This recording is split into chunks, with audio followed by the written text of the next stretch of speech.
Coucou,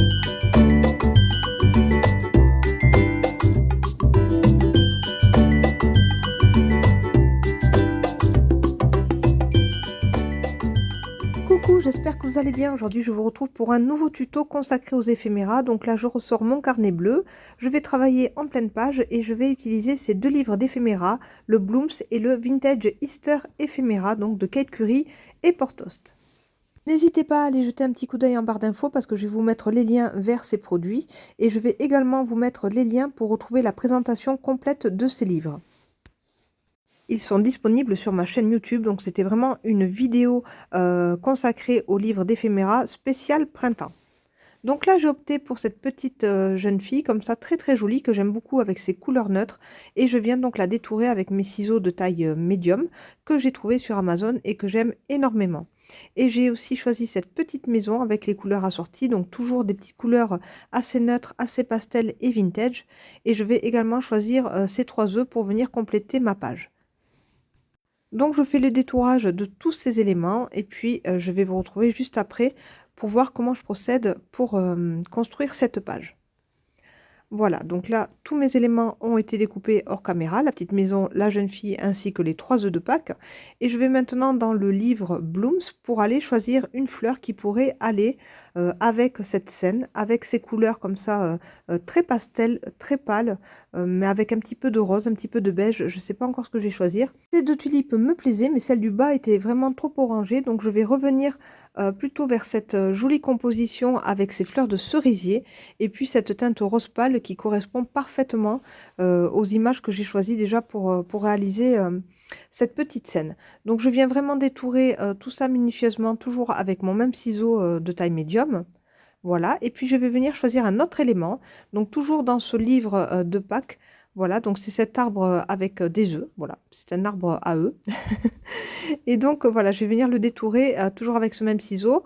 Et donc, je prends bien mon temps, je fais bien tourner mon papier. Et puis, voilà, j'arrive vraiment à découper toutes les petites feuilles une à une pour voilà, vraiment avoir quelque chose de joli quand je vais l'intégrer dans mon projet. Donc, un arbre, c'est pas facile, mais justement, je vais vous montrer comment faire. Donc, vraiment, déjà, prenez le temps pour bien, bien détourer le plus précisément possible l'arbre. Je le coupe en deux et puis je viendrai le mettre de chaque côté de ma petite maisonnette comme ça. Et donc là déjà, voilà, au niveau des découpes, on est vraiment très très bien avancé et on va pouvoir commencer à faire cette mise en scène. Alors là, finalement, je décide de venir couper les œufs. Donc je pense qu'en fait, j'arriverai à mieux les placer s'ils sont séparés que les 3 ensemble. Donc j'essaie de voir un petit peu comment je pourrais faire cette composition. Donc voilà, j'essaye de les placer ou derrière la jeune fille ou devant la maison. Mais la maison est un petit peu trop haute. Voilà, j'essaye au départ de mettre la branche tout en haut à gauche. Et puis finalement, vous allez le voir, je vais changer d'avis en cours de réalisation. Donc, on va voir tout ça. Donc, pour l'instant, je mets tout ça de côté. Je prends ma colle vernis découpage brillante. Et donc là, grosse erreur, ne faites pas comme moi, puisque voilà, je vais vous expliquer un petit peu mes aventures. Voilà, donc là, je suis venue retourner mon éphéméra sur une page blanche et je suis venue ajouter de la colle. Mais en fait, lorsque j'ai décollé ma petite jeune fille, eh bien, quelques morceaux de papier sont restés collés à ma feuille de papier blanche et ça s'est malheureusement retrouvé sur ses cheveux et un petit peu son visage. Donc, quand vous travaillez quelque chose d'extrêmement précis, comme un visage par exemple, voilà, que ce soit un animal, un personnage, etc., quelque chose qui demande vraiment une minutie particulière, hein, puisque les traits du visage, on ne va pas forcément les reprendre et sinon ça se voit. Je vous invite vraiment à travailler avec de la colle en bâton. Ne faites pas la même erreur que moi, ne prenez pas de la colle liquide de découpage comme ça, c'est une catastrophe. Donc là, vraiment, j'ai eu du mal à tourner cette vidéo. Pour vraiment être honnête, ça a été très très difficile. Voilà, je me suis vraiment retrouvée à jeter mon stylo gel par terre, je n'en pouvais plus. Parce qu'en fait, j'avais esquinté le visage de ma petite poupette. Et donc là, ça se voit pas forcément, vous ne le voyez pas trop à la caméra, mais moi, je vois vraiment les défauts. Donc j'étais très très énervée. Donc voilà, erreur. Donc ne faites pas avec la colle comme ça, la colle découpage. Le vernicole, franchement, pour des éléments comme ça va bien pour du mix média, quelque chose qui n'est pas précis. Mais là, franchement, pour des éphéméras qui ont vraiment des détails, et c'est très important de les conserver, travaillez au bâtonnet et ensuite peut-être mettez juste une colle de vernis juste à la fin, une fois que votre travail est terminé. Donc à voir, voilà. Donc vous continuez à travailler avec, vos bâtonnets de colle et ne faites pas la même erreur que moi, puisque là, voilà, j'ai vraiment eu un petit souci. Donc c'est pas grave, je vais la reprendre après, hein, vous allez le voir, je sais même pas si j'ai filmé, mais j'ai passé peut-être, je sais pas, 1 heure à la rattraper avec, du Néocolor, avec des aquarelles et cetera. Donc vous verrez qu'à la fin ça ne se voit pas, mais moi voilà, je le sais, ça m'a énervé. Donc voilà, je vous en fais part, hein, puisque de toute façon je vous montre toujours tout. Donc là, je suis en train de travailler avec mes gouaches, donc j'ai sorti toutes mes gouaches en tube et je vais maintenant travailler tout le décor tout autour de cette maisonnette et de cette jeune fille. Donc je n'ai pas encore collé les œufs de Pâques et je n'ai pas non plus, collé, la branche de fleurs de cerisier, voilà. Donc là, je suis en train de travailler tout autour de mes éphéméras, mais j'aurais aussi pu travailler ma page, déjà directement avec le fond. Ça aurait été certainement aussi plus facile. Je ne sais pas ce qui s'est passé dans ma tête, aujourd'hui, mais voilà, j'ai voulu commencer par faire ce collage avec ce vernicole et en fait, ça n'a pas fonctionné. Mais voilà, ça aurait été plus facile de travailler d'abord le fond et de venir ensuite coller mes éphéméras. Donc ne faites pas comme mon tuto, hein, c'est bien de mettre le son. Parce que comme ça vous évitera, voilà, de faire des erreurs ou de vous enquiquiner pour rien, puisque là, je suis obligée de venir travailler tout autour de la maison, tout autour des branches de l'arbre, etc. Donc là, je fais un petit mélange abricot-saumon. Voilà, je viens un petit peu éponger avec un papier essuie-tout pour éclaircir ce ciel. Voilà, je rajoute un petit peu de orangé, toujours un petit mélange que j'ai fait avec du jaune, du saumon, voilà, qui me restait un petit peu dans ma palette. Et je viens travailler le ciel dans ces couleurs d'orangé. Donc je ne voulais pas utiliser du bleu parce que je voulais vraiment rester dans les teintes des éphéméras que j'avais choisis tout au départ. Comme ça, on reste vraiment dans des couleurs de printemps, comme ça, avec ce ciel un petit peu orangé, un petit peu vintage. Donc voilà pour le choix des couleurs pour ce ciel. Je sèche tout ça au heat gun et je viens maintenant travailler directement avec mon doigt pour faire des petites taches blanches, toujours avec ma gouache. Je travaille toujours avec de la gouache extra fine, donc là j'ai plusieurs marques, hein, mais voilà, peu importe. Et donc là, voilà, j'essaie de faire des petits nuages et j'essaie de faire des petits effets dans ce ciel. Voilà, maintenant que mon ciel est terminé, donc il va falloir bien le sécher au heat gun, bien entendu. Et là, je vais choisir un tampon en bois avec une écriture que j'aime beaucoup. C'est un tampon de la marque Florilège Design. Et je vais venir l'ancrer avec mes Distress Ink. Donc là, j'utilise plusieurs couleurs, voilà. La grande expresso, je crois, et la walnut stain. Et voilà, j'essaie de venir faire quelques petits motifs dans ce ciel qui est un petit peu vide. Et ça va venir apporter un petit peu de détail. Voilà, donc là, je recommence l'opération un petit peu ici, tout en haut de la maisonnette. Et j'aimerais bien en rajouter aussi tout en bas. Comme ça ça crée vraiment un petit équilibre. Donc il faut vraiment protéger les éphéméras, hein, si vous les avez déjà collés comme moi à l'avance. Donc vous voyez que j'aurais vraiment moins galéré si j'avais commencé par le fond. Donc là, j'ai fait une petite vidéo à l'envers, mais c'est pas grave. Après, le résultat, il est là. C'est juste pour vous montrer voilà, quelques idées, voilà, quelques éphéméras qui vont bien ensemble, qui sont issus de ces deux livres. Et donc là, vous voyez que ces fleurs, elles sont juste magnifiques. Je les aime beaucoup, donc des grosses fleurs et faciles à détourer. On peut garder juste une partie comme je suis en train de faire.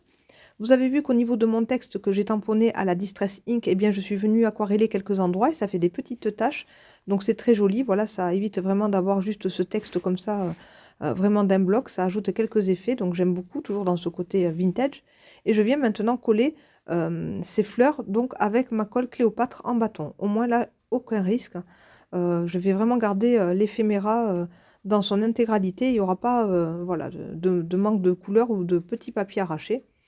Donc là, je préfère jouer la sécurité sur les fleurs et sur les œufs que je vais venir coller, plutôt que d'utiliser à nouveau mon vernicole. Donc là, ça ne se voit pas forcément hein, sur la poupette, mais voilà, je suis obligée de la retravailler, vous verrez un petit peu plus tard.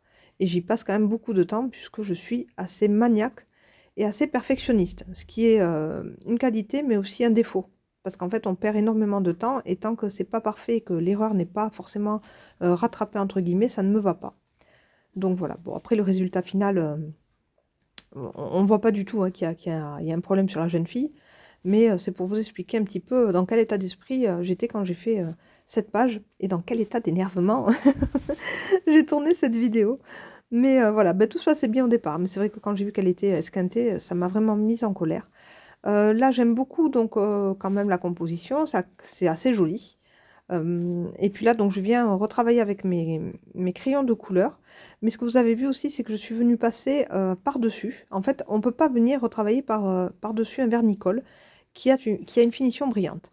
Donc en fait, on met le vernicole dessus, dessous, on colle l'éphéméra, pardon, et ensuite on vient repasser un médium qui va venir matifier tout ça. En fait, ça fait des couches et des couches, donc ça c'est bien parce que ça protège vraiment votre travail, hein. Donc c'est un vitrificateur mat, toujours de la marque Decopatch que j'aime beaucoup d'ailleurs, hein, il n'y a aucun souci. Mais c'est vrai que quand on veut venir travailler sur le vernicole brillant, c'est impossible. Donc on est obligé de venir remettre quelque chose de mat. Et en fait, en crayonnant un petit peu avec mon crayon Prismacolor qui était taillé bien pointu, eh bien, ça gratte un petit peu et ça fait une petite croûte qui se décolle. Bon, enfin, en fait, je n'y arrivais pas et je n'en voyais pas le bout. Donc, j'ai vraiment voulu rattraper tout ça et travailler avec minutie pour essayer vraiment de revoir cette chevelure de la jeune fille, son petit visage, etc. Et puis après, ma fille est venue me voir, donc Lise, elle m'a dit, écoute, ça ne se voit pas du tout, donc il n'y a que toi qui le sais, donc ça m'a rassurée. Et elle m'a dit à la fin aussi de faire la petite bouche avec un petit stylo gel rose pâle juste sur cette petite jeune fille. Voilà, parce qu'elle trouvait qu'elle avait le teint vraiment assez tristounette. Et puis avec cette bouche marron comme ça, c'était pas forcément très très frais. Donc elle m'a dit, rajoute-lui un petit peu de rose sur les lèvres. Donc vous verrez à la fin que j'ai fait quelques retouches pour cette petite poupette. Il est temps maintenant de venir choisir une petite expression qui va aller bien avec ma page printanière. Ce sont donc des petits mots que j'ai téléchargés sur les boutiques Etsy. Alors on me pose souvent la question des boutiques vers lesquelles je m'oriente, mais en fait je ne vais pas vous donner forcément les noms à chaque fois puisque c'est des noms un petit peu compliqués. En fait il faut aller dans Etsy et taper en haut dans la barre de recherche Words éphéméra avec le thème que vous cherchez. Donc là par exemple pour avoir des mots sur le printemps, eh bien vous devez taper Words éphéméra spring. Voilà, donc je vous invite vraiment à aller faire un petit tour, il y a plein de choses. J'ai collé le Fairy Garden en bas, la petite expression, je l'ai collé en relief avec du ruban double face mousse. Et puis en haut, par contre, j'ai découpé la phrase en trois et je l'ai collé directement sur mon fond, voilà, sur mon ciel tout en haut. Donc là, je vous montre, voilà, la petite jeune fille, tout a été rattrapé. Je lui ai rajouté des petites pâquerettes aussi dans les cheveux. Voilà, et puis j'ai fait plein de petits points avec mon moloto blanc pour rajouter justement des petites fleurs, voilà, des petites taches blanches, des petites perles blanches. Je trouve que c'est très joli, notamment au centre des fleurs de cerisier et puis dans l'arbre. Donc vous voyez que l'arbre, voilà, il se floute bien dans le fond. Voilà, on voit vraiment aucune démarcation. Donc là aussi, je suis venue travailler avec mon pinceau et avec ma petite gouache. En fait, je suis venue et je suis rentrée dans les petites branches, dans les petits détails de l'arbre. Et comme ça permet vraiment à l'arbre de s'intégrer au fond. Donc là, c'est une petite astuce et on ne le voit pas du tout. Donc on a un résultat super lisse. Donc voilà pour ce tuto. J'espère en tout cas que ça vous a plu, que ça va vous inspirer. Et puis moi, je vous dis à très bientôt pour une nouvelle vidéo et je vous laisse avec les photos pour plus de détails. Bye bye!